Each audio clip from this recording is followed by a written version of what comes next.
오늘 본문에 보시면 한 여인이 등장하죠. 이 여인에 대해서 무엇이라고 말씀하고 있습니까?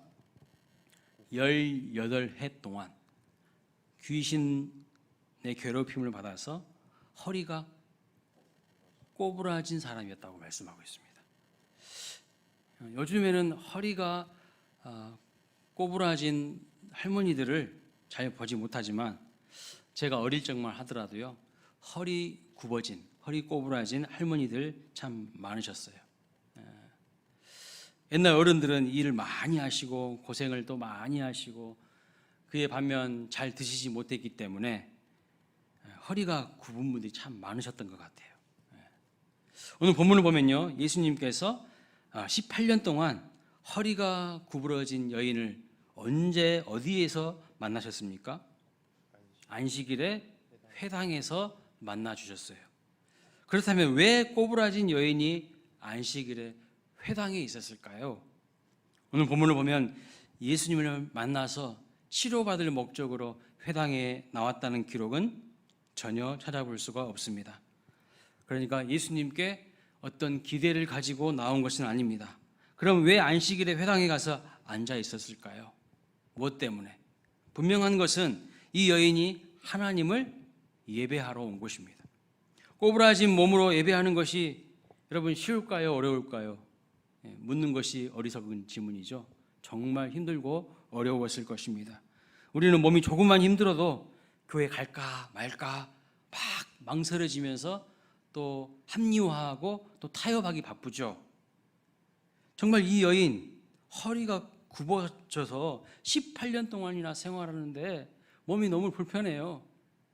근데 무슨 놈의 안식일이야, 집에서 쉬어야지, 그런 생각을 갖고 있었던 게 아니라 몸이 굽어진 상태임에도 불구하고 18년을 한결같이 안식일에 나와서 하나님 앞에 예배하는 사람이었다고 오늘 본문은 말씀하고 있습니다.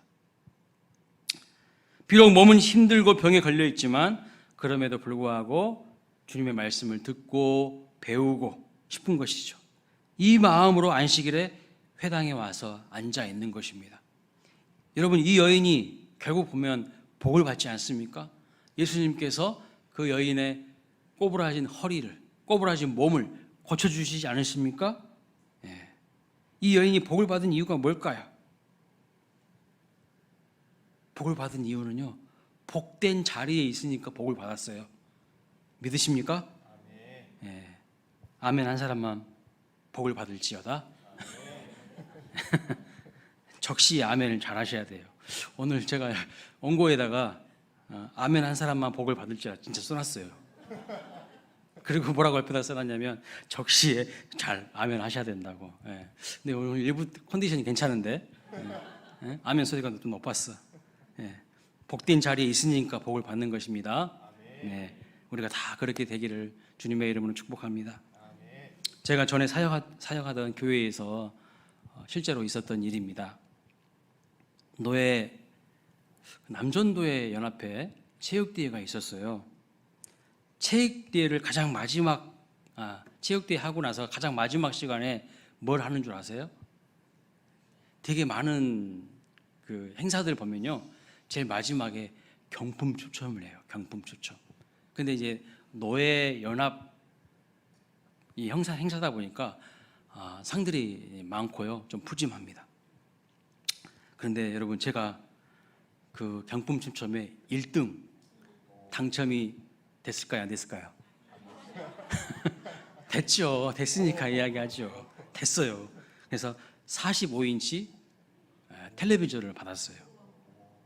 많은 분들이 점심까지 드시고 가시는 분들이 많았습니다. 마지막 경품 추첨 시간까지 자리 안 지키는 거예요. 적당히 하다가 적당히 빠지자. 적당히. 여러분, 다시 말씀드리지만 복된 자리를 지켜야 복을 받는 거예요. 제가 왜 마지막까지 자리를 지킨 줄 아십니까? 교육자들에게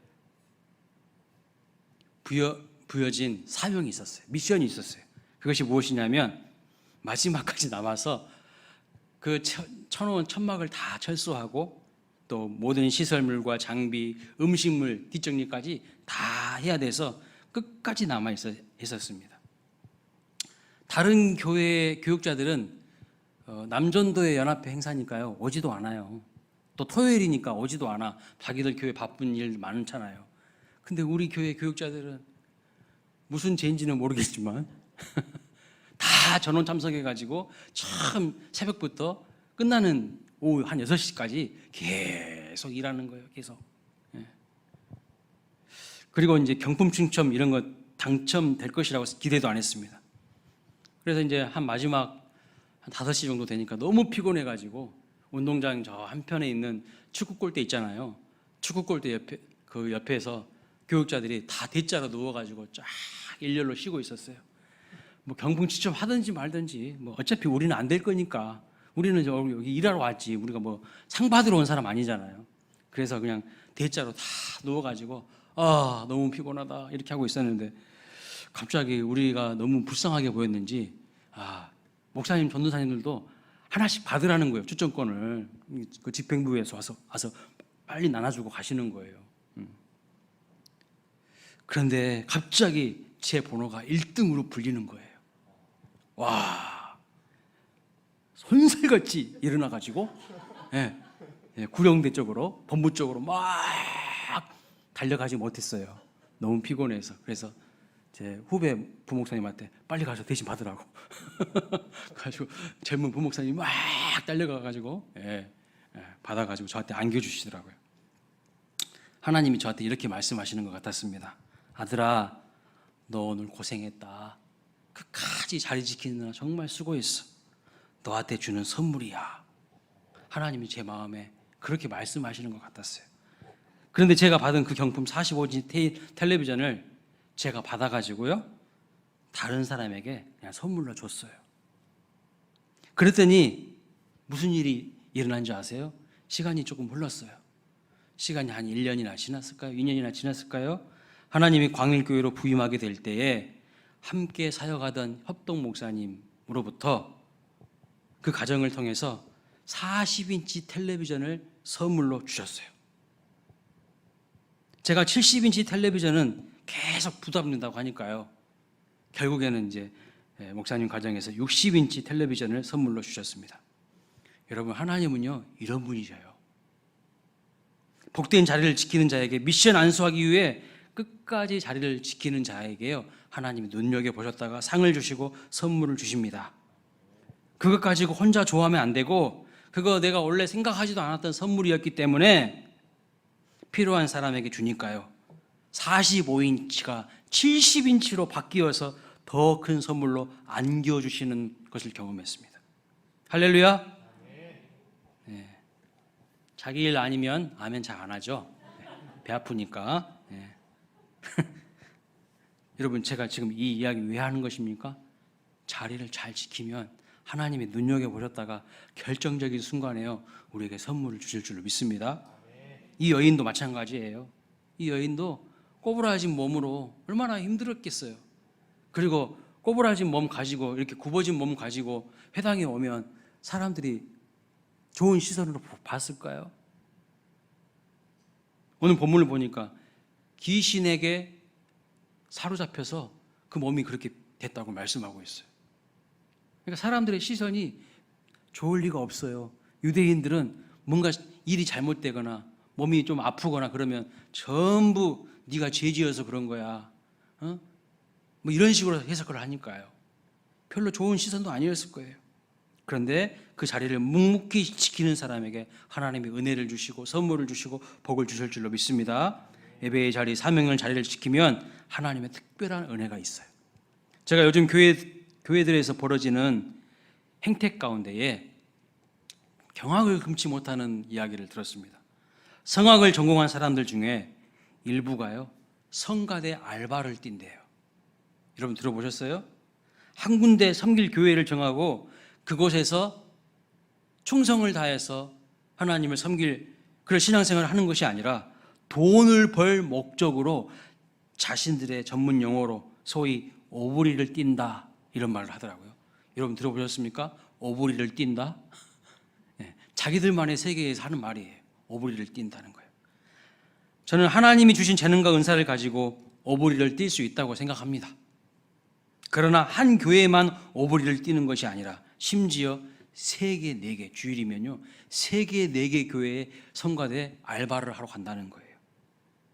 돈을 많이 벌 수 있을지는 모르지만 전혀 하나님의 복을 기대해서는 안 돼요. 그런 사람은 하나님의 복을 받을 수가 없습니다. 주일 일부 성가대 솔리스트로 잠깐 성가대 시간에요 찬양을 하고 나서 목사님 설교 전 기도 시간이 되면 얼른 나와서 다른 교회로 부랴부랴 이동하여 또 다른 교회 2부나 3부 성가대 솔리스트 알바를 하고 또 목사님 설교 전 기도 시간에 얼른 성가대 가운 벗고 나와서 다른 교회에 이동하여 알바를 뛰는 사람들이 어떻게 예배자입니까? 예배자 아니에요. 죄송하지만. 예배는요 내 전 존재를 드리는 것이 예배예요. 내 마음이 가야 되고 내 지성이 가야 되고 내 의지가 가 있어야 되고 내 감정이 가 있어야 되고요.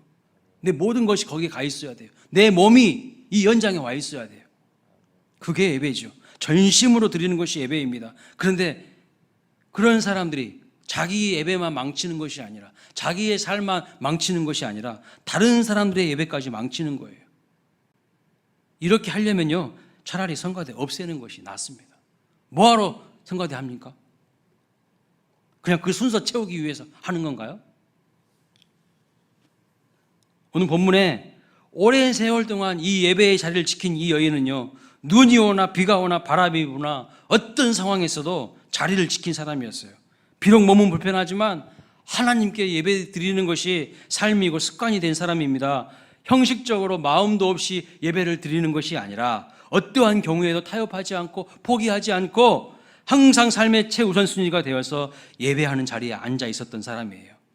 바로 이런 사람을 우리 하나님은 주목해 보실 줄로 믿습니다. 그리고 치유의 은혜를 베풀어 주셨어요.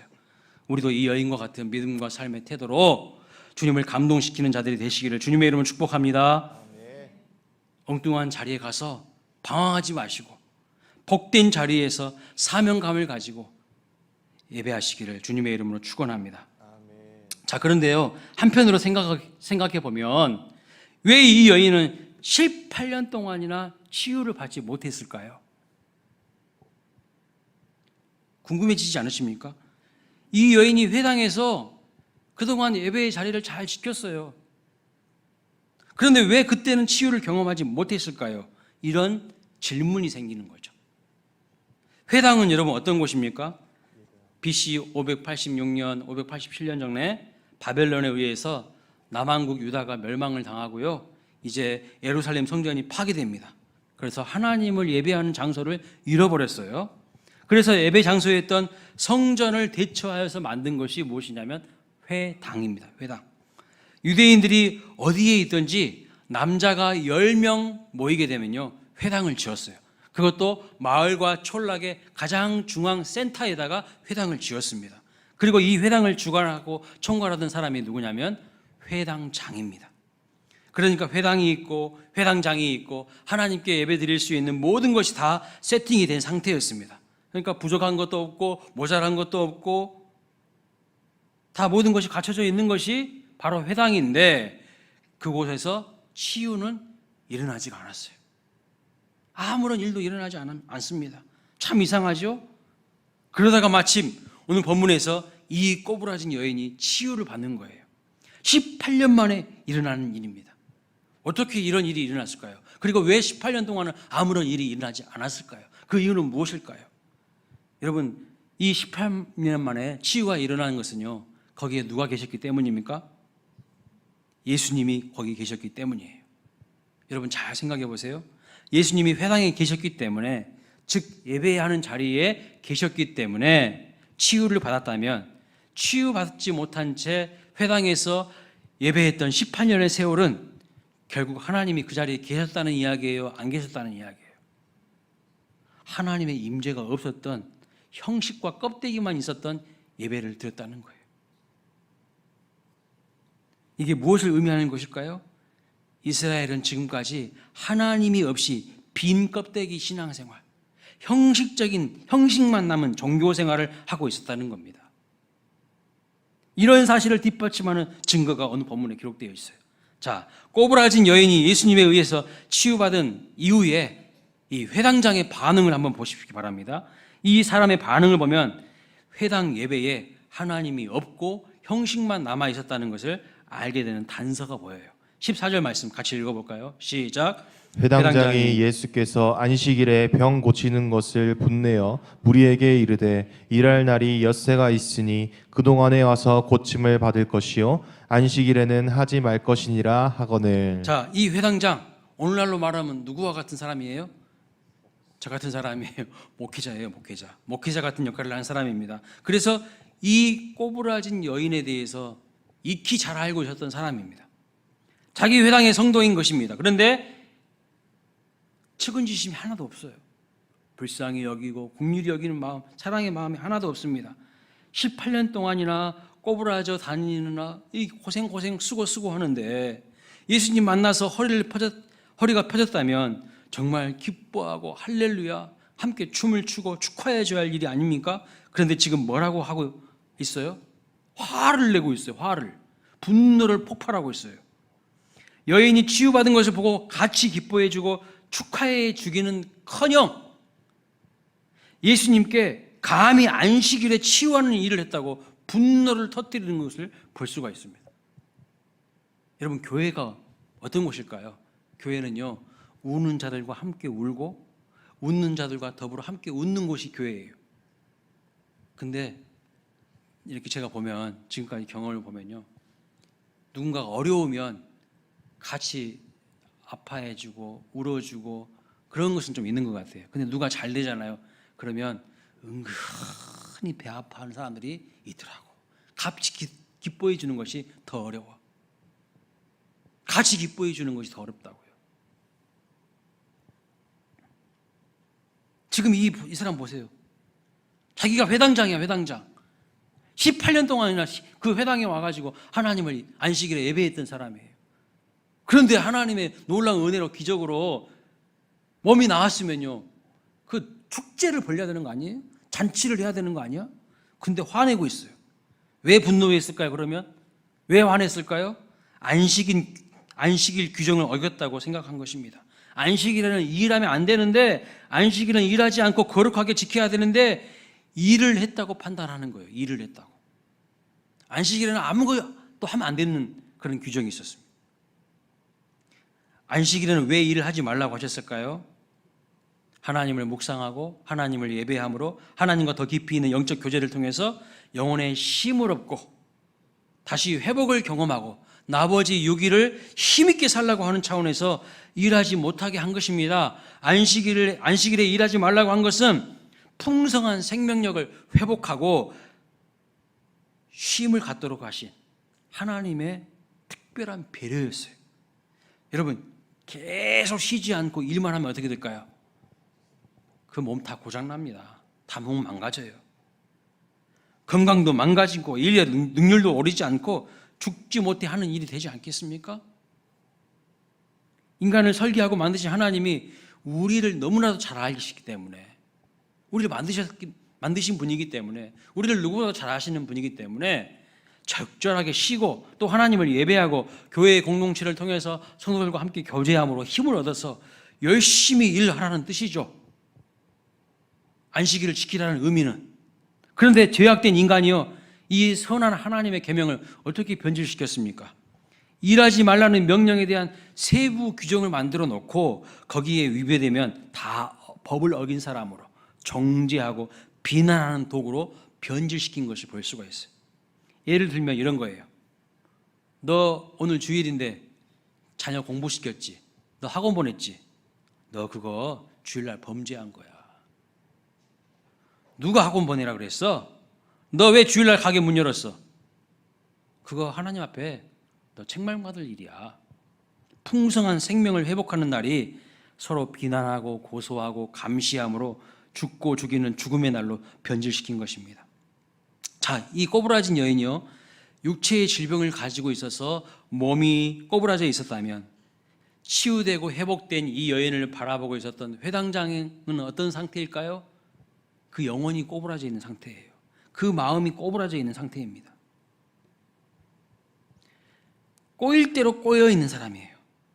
여러분, 이것이 바로 죄의 결과입니다. 이것이 바로 죄의 결과예요. 항상 삐딱하게 모든 것을 바라보고 정죄하고 비난하고 고소하고 고발하는 것이 바로 죄의 결과예요. 아담이 범죄하기 전에, 인간 세상에 죄가 없기 전에는요, 아담이 하와 볼 때 뭐라고 말씀하신 줄 아세요? 아담이 하와를 볼 때 뭐라고 말했습니까? 이는 내 뼈 중에 뼈요, 내 살 중에 살이라고 하면서 최고로 칭찬하고 극찬을 냈어요. 그런데 아담이 죄를 범하고 난 다음에 죄의 렌즈를 끼고 나서 아내를 바라보니까 뭐라고 합니까? 하나님 당신이 주신 저 여자 때문에 이 모양이라고, 내가 선악과를 먹었다고 책임을 전가할 뿐만 아니라 그때부터 계속 서로 비난하고 정죄하고 고발합니다. 하나님이 맺어주신 아름다운 부부가요, 죽지 못해 사는 거예요. 가정이 안식처가 피난처가 아니라 가정이요, 교전 상태가 끊이지 않는 영적 전쟁터야. 계속 서로 죽이고 비난질하는 곳이 되는 거예요. 자, 그런 늘상 싸우는 아담과 하와의 모습을 보고 그들의 두 아들인 가인과 아벨이 어떻게 되었습니까?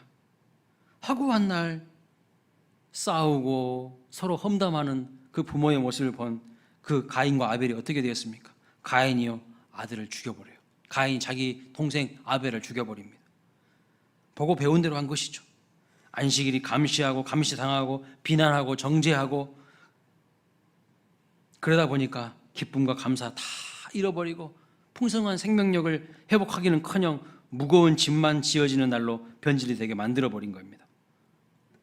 여러분, 오늘 본문에 보니까 누가 이런 일을 했어요? 회당장이에요, 회당장. 오늘날로 말하면요, 담임 목사가 이런 일을 했다는 거예요. 자, 예수님은 이런 회당장의 말을 반박하시죠. 15절 16절 말씀 보세요. 같이 읽어볼까요? 시작. 주께서 대답하여 이르시되 외식하는 자들아, 너희가 각각 안식일에 자기의 소나 나귀를 외양간에서 풀어내어 이끌고 가서 물을 먹이지 아니하느냐? 그러면 18해 동안 사탄에게 매임받되 이 아브라함의 딸을 안식일에 이 매임에서 푸는 것이 합당하지 아니하냐? 자, 회당장이 분노한 이유가 무엇입니까? 왜 안식일에 일을 내서 법을 어기느냐고 분노했어요. 그런데 예수님은 소나 나귀도 안식일에는 풀어가지고 물을 먹이려고 하는데, 하물며 지금 불쌍하게 사탄에게 매여 있는 아브라함의 딸을 그 매임에서 풀어주는 것이 어찌 합당하지 않느냐 하고 하시는 것이죠. 짐승도 안식일에 풀어주고 물을 먹여주는데 사람은요, 그 짐승과는 비교할 수 없는 존귀한 하나님의 형상 아닙니까? 아브라함의 딸이라고 그랬어요. 믿음의 조상 아브라함의 후손이라는 뜻이죠.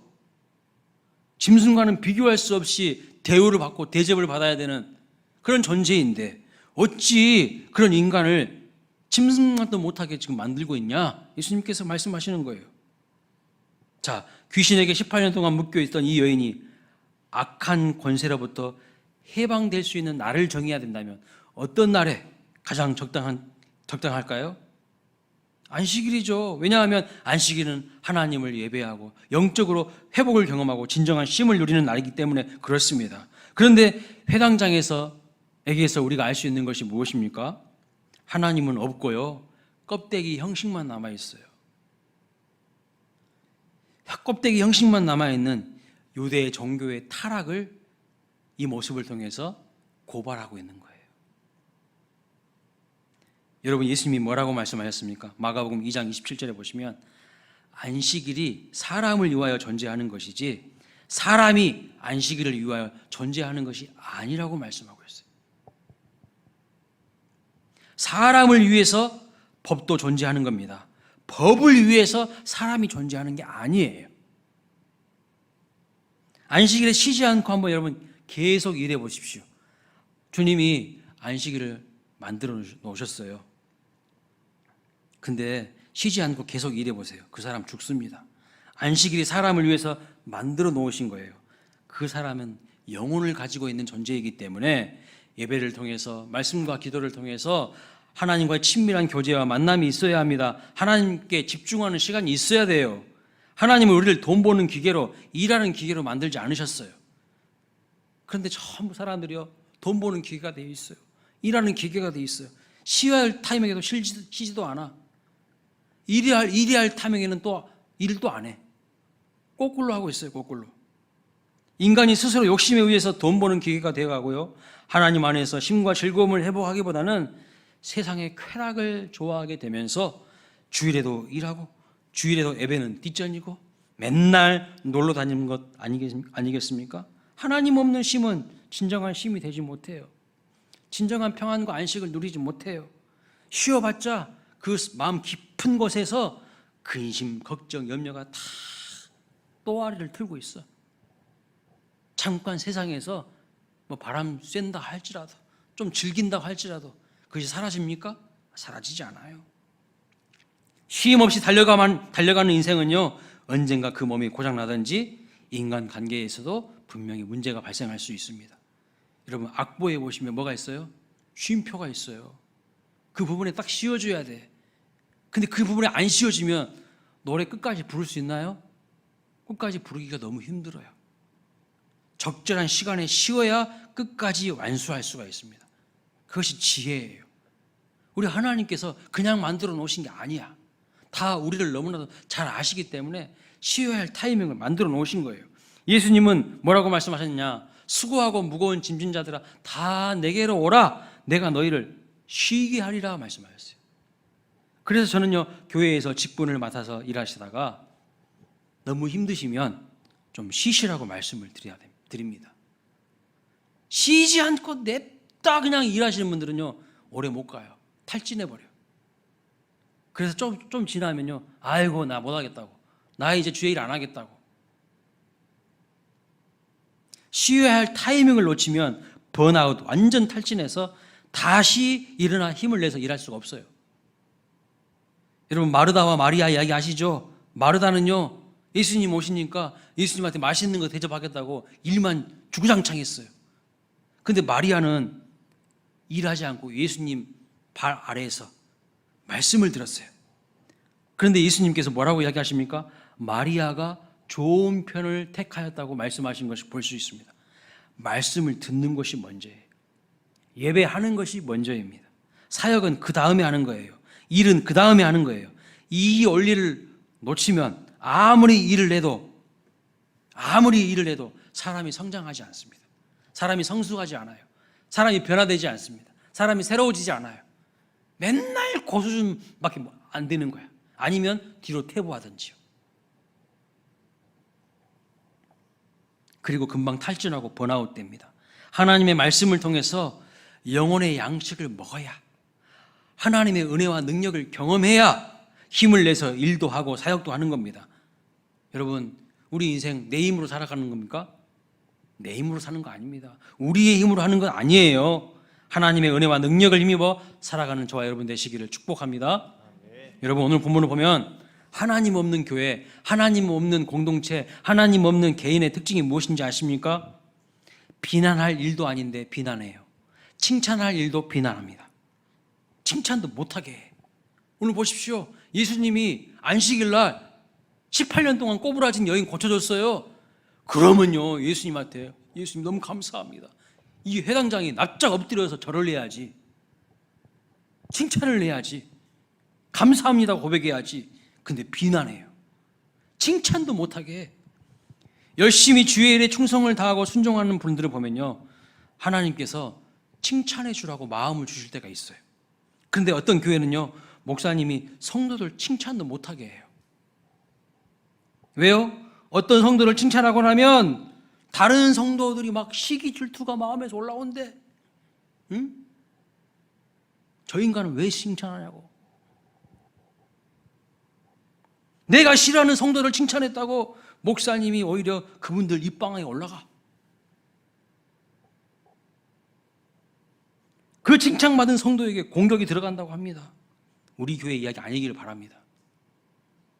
이런 교회에 하나님 임재하실까요? 내가 어떤 다른 성도를 칭찬을 해야죠. 목사님이 다른 성도를 칭찬을 해야 나도 언젠가 칭찬받아요. 목사가 특정한 누구만 칭찬하는 사람일까요? 천만의 말씀. 그럴 수가 없어요. 다 사랑해요. 다 마음에 품고 있다고요.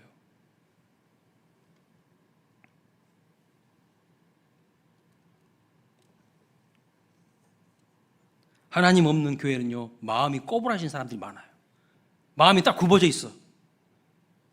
예를 들어보겠습니다. 우리 교회에 예를 드는 거 아닙니다. 오해하지 마십시오. 충분히 일어날 수 있는 상황을 제가 이야기하는 겁니다. 다음 세대 교육부서들이 많아집니다. 여러분, 좋은 일이에요? 안 좋은 일이에요? 네, 말하는 것이 보니까 안 좋은 일이신가 봐. 여러분, 교육부서에 우리 유초등부에, 중고등부에, 또 우리 청년부에 막 아이들이 많아지고 우리 청년들이 막 많아진다고 생각해 보세요. 그러면 여러분 어떤 마음이 드실 것 같으세요? 좋겠죠? 좋아야 합니다. 감사하고 막 기뻐해야 될 일입니다. 춤을 춰야 될 일입니다. 그런데 여러분, 아이들이 많아지면 손이 많이 가요. 그거 아세요? 좋은 만큼 일이 많아져요. 엄청 일이 많아져. 손이 많이 가. 집에서 아이들 키워보셔서 아시죠? 유초등부, 중고등부 아이들 많아지면 그만큼 할 일도요 엄청 많아집니다. 그런데 할 일이 많아진다고, 손이 많이 간다고, 그럼 피곤해지니까 아이들이 늘어나는 것 또 싫어합니다. 아이들이 교회에 오는 것을 반대하거나 비난하거나 눈치주거나 하면 어떻게 될까요? 그 교회에는 가능성 없어요. 희망이 전혀 없습니다. 얘들이 모이고 청년들이 모이면요 당연히 시끄러워요. 교회는 절간이 아니거든요. 막 시끄러워야 돼. 막 활발해야 돼. 왁자지껄해야 돼요. 막 울음소리도 나고 웃음소리도 나고 그래야 돼요. 근데 안 되는 교회의 특징이 뭔지 아세요? 하나님 없는 교회의 특징은 절간이야. 교회가 조용해.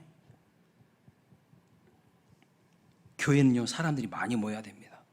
그런데 시끄럽다고 비난하고 돌아다니지 말라고 야단치고 조용히 하라고 하면 그러면 그 교회는요 앞으로 가능성이 없어요. 우리나라가 지금 딱 이런 꼴이 된 거 아십니까 여러분? 옛날에 애 하나만 낳아서 잘 기르자고 했고 먹고 살기 힘든데 애 키우는 것도 힘드니까 하나 아니면 둘만 낳은 결과 지금 우리나라 어떻게 됐어요? 저출산 위기가 심각해요. 학교가 다 사라져. 대학이 다 사라지고 있어요. 저출산 위기가 보통 심각한 게 아니야. 국가적 차원의 위기입니다. 다음 세대가 무너지면요 그 교회 미래 없어요. 제가 고등학교 다닐 때, 대학에 다닐 때만 하더라도 머리 있잖아요. 머리카락 노랗게 염색하고 다니면요 뭐라고 불렀냐면 날라리라고 불렀어요. 날라리라고. 교회에 어떤 학생이 노랑머리를 하고 오면 그 학생은요 곱지 않은 눈총을 받아야 했습니다. 눈으로 사람들이 총을 쏴더라고요. 네. 여러분 혹시 노랗게 염색하고 오거나 빨갛게 염색하거나 녹색으로 물들이면 별로 좀 마음이 불편하십니까? 어떠세요? 좀 그렇다 할지라도 부드러운 눈빛으로 바라봐 주시면 좋겠습니다. 다음 주에 제가 빨갛게 한번 염색 한번 하고 올까요? 저는 실제로 제가 사역했던 교회에 중고등부 그때 전도사님이었나 목사님이었나 모르겠는데 머리를요 빨갛게 노랗게 정말 목사님이 물들여서 다니셨어요. 얘들을 위해서. 근데 한 몇 년 전에 저 그 오른교회라고 큰 교회 있잖아요. 그 오른교회 담임 목사님이 머리를 녹색으로 물들이셨어. 왜요? 왜 목사님이 먼저 그렇게 하셨을까요? 아이들 그렇게 하고 와도 안 좋은 시선으로 보지 말라는 뜻이에요. 어른들이 40살 좀 넘어가면요 흰머리 생기기 시작합니다. 여러분도 흰머리 있으시죠? 네. 흰머리가 생기기 시작해요. 그러면 젊게 보이려고 어떻게 하죠? 흰머리를 검정색으로 염색합니다. 젊게 보이고 싶은 거 여러분 당연한 거 아니겠어요? 그럼 흰머리를 검정색으로 염색하는 것은 괜찮고 검정색을 노란색으로 빨강색으로 염색하는 것은 잘못된 일일까요? 우리 하나님은 검정색만 좋아하시는 분일까요? 아니겠죠. 우리가 가지고 있는 기존의 꼬부라진 마음의 태도와 유연하지 못한 생각들이 교회를요 더 폐쇄적이고 더 답답하고 고리타분한 곳으로 보이게 할 수 있다는 거예요. 그러면서 서로 비난하고 정죄한다면 그것이 바로 하나님 없는 교회의 딱 특징이에요. 하나님 없는 공동체, 하나님 없는 사람의 특징일 수 있습니다. 자기의 기준으로 사람들을 막 비난하고 정죄해요. 주님은 그럴 마음이 전혀 없어요. 여러분, 하나님의 마음으로 지체들을 바라볼 수 있기를 주님의 이름으로 축복합니다. 예수님은 탕자의 비유에서 탕자가 아버지께로 돌아오잖아요. 근데 돌아온 그 탕자에 대해서 아버지가 비난했나요? 정죄했나요? 너 어떻게 아버지 돈 가지고 가가지고 그렇게 화랑방탕하게 살다가 이렇게 왔냐고, 네 지금 꼴이 뭐냐고 막 지적하고 비난하고 그랬나요? 아니요.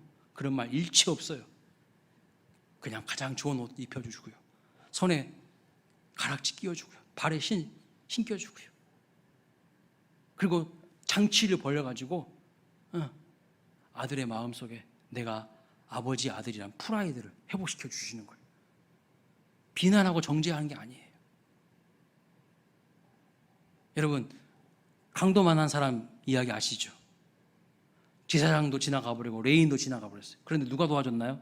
선한 사마리아인이 도와줬거든요. 근데 선한 사마리아인이 강도 만난 사람 도와주면서 뭐라고 했나요? 네가 행실이 어떻게 했길래 강도 만났어? 네가 지금 똑바로 안 사니까 강도 만난 거야. 그랬나요? 그런 말 일지 없어요.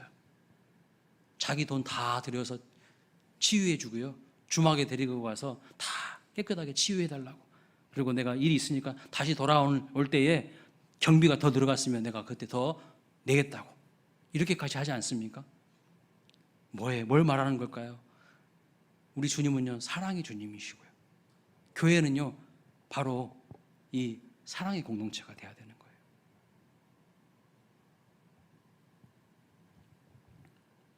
제가 이 말씀을 묵상하면서 그런 생각이 들더라고요. 내가 만약 이 회당장 같이 된다면 저는 빨리 이 교회에서 사라져야 될 존재입니다. 제가 만약 이 회당장처럼 하고 있다면 저는 빨리 이 교회에서 없어져야 돼요. 교회의 부흥을 맡고 있는 주범이에요. 여러분 각자는 어떠신가 한번 점검해 보십시오. 예수님은 18년 동안 허리를 펴지 못하고 살았던 여인을요 안식일에 고쳐주셨어요. 그런데 회당장은 그 일에 분노합니다. 예수님과 회당장, 이 두 분의 결정적인 차이가 뭘까요?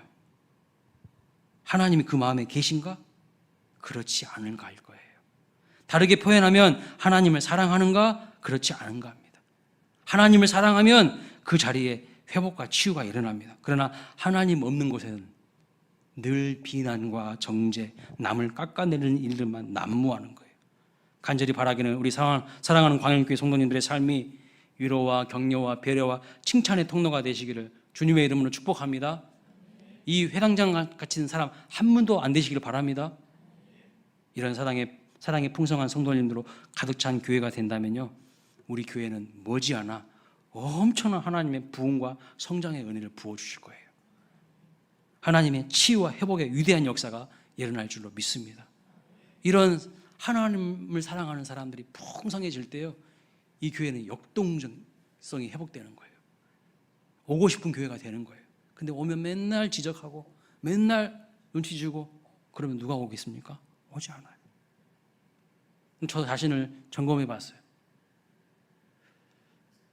우리 사랑하는 성도님들에게 제가 예배 시간에 혹시 의도와 다르게 지적질한 거 있다면 용서해 주시길 바랍니다. 제 마음은 여러분 미워해서 그런 말 한 게 아니에요. 여러분이 정말 하나님 앞에서 은혜를 받고 복을 받기 위해서 바른 믿음의 태도를 갖기 위해서 한 것이지 막 의도적으로 지적하려고 미우니까 그런 말 한 적이 없어요. 그리고 이제 이렇게 예배 시간에 조시는 분들이 있으면요, 제가 과거에는 마음이 불편했어요. 왜 조실까? 예배 시간에 정신 똑바로 차리고 예배 드려도 세상 나가서 승리할까 말까 할 텐데, 하나님의 은혜 받고 능력 받아서 이 말씀 붙들고 나가서 싸워도 이길까 말까 할 텐데 저렇게 졸고 있고 흐지부지한 태도로 믿음 생활하면 마귀한테 딱 걸려가지고 질질 끌려다닐 텐데 이런 생각을 하면서 마음이 불편했거든요. 근데 그런 생각 안 하기로 했습니다. 이제 이렇게 생각하기로 했어요. 얼마나 피곤하시면 주무시고 싶으실까? 요즘에 여러분 그 수면제 아시죠? 수면제 약 막 몇 알씩 먹어도요 잠이 안 온대요. 근데 교회만 오면 잠이 잘 와. 엄청난 은혜지 이거는. 에? 그러니까 교회 와서 주무세요. 괜찮아요. 제가 일제일 말 안 하겠습니다. 주무셔도 돼. 졸아도 돼. 그래도 몸이 피곤하지만 세상에서 그냥 힘들게 어렵게 살았지만 교회 와가지고 그래도 예배 한번 드려보려고 하는 그 마음이 하나님은 너무 기뻐하실 것 같아. 그래서 주무셔도 괜찮아요. 졸아도 좋습니다. 뭐 존다고 주무신다고 일찍 말 안 하겠습니다. 예. 얼마나 하나님의 은혜를 받고 있는가 그렇게 생각하겠습니다. 하나님의 사랑, 하나님의 은혜는요 잠을 주시더라고요. 잠을 주셔요. 그래서 여러분들이 우리 교회를 통하여서 사랑받고 위로받고 치유받고 회복의 역사가 나타나길 바랍니다. 제가요 누군가 칭찬하면 굽어진 마음으로 꼬부라진 마음으로 보지 마세요. 그 칭찬이 바로 여러분 칭찬이에요. 여러분 칭찬이 될 거야. 근데 아무도 목사가 칭찬하지 못하게 하면요 이 교회는요 냉랭한 교회가 돼. 마음껏 서로 칭찬하세요. 서로 격려해 주시고요. 그리고 허물이 보이면 덮어주셔요. 뭐 허물 조금만 거 보이면 막 확대 재생산 해버려. 그래가지고 막 유통까지 해. 유통까지. 예. 교회마다 백설공주가 한 명씩 있대요. 백설공주가 누군지 아세요? 백방으로 설치고 다니는 공포의 주둥아리. 우리 교회 한 명도 없기를 바랍니다. 우리 교회 없어. 우리 교회는 다 칭찬만 유통하시더라고. 좋은 말만. 예. 백설공주 한 명도 없어야 돼요. 예. 그래서 우리 교회가 사랑이 넘치는 교회가 됐으면 좋겠어요. 주일날 와가지고 인상 쓰고 가는 교회가 아니라 주일날 와가지고 여기서 위로받고 힘을 얻고 주의 말씀을 통해서 내가 그래 이렇게 말씀대로 살아야지 이 마음 가지고 나아가는 우리 모두가 되시기를 주님의 이름으로 축복합니다. 아멘. 우리